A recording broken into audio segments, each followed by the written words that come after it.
Friends, బాగున్నారు అందరు? ఏం చేస్తున్నారు? మొన్న మా తాతి అరే నీకు సర్ప్రైజ్ ఇస్తారా రారా అన్నది. సరే అని పోయినా మార్చన్న. మా తాతి డబ్బులు ఇచ్చింది, ఫుల్ మనీ ఇచ్చింది. నేను షాక్ అయినా. తిన్నావా?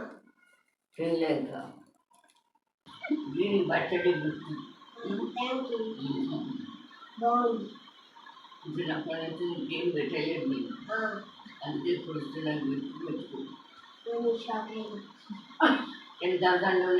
నేను షాక్ అయినా అంటుండు అని డబ్బులు నేను షాక్ అయినా అంటుండు.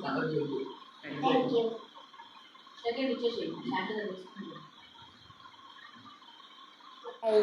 తాతి గారి ఇంటికి వచ్చినాం. ఎప్పుడు చూపించలేదు మీకు ఇగో. డబ్బులు ఇచ్చింది. వావ్, నచ్చింది. తాతి ఇద్దరు చూపెట్టు ఫోన్లో హ్యాపీగా ఉంది. నాకు అనుకున్నప్పుడు అనుకున్నా చాలా చూస్తున్నాను. చాలా ఇవి అలాగే ఎవరికి చెప్పకు, ఎవరు చెప్పకు. నేను ఈ డబ్బులు తేంగుకున్నాము. నెక్స్ట్ వీడియో చూపిస్తా. అంతా బాయ్.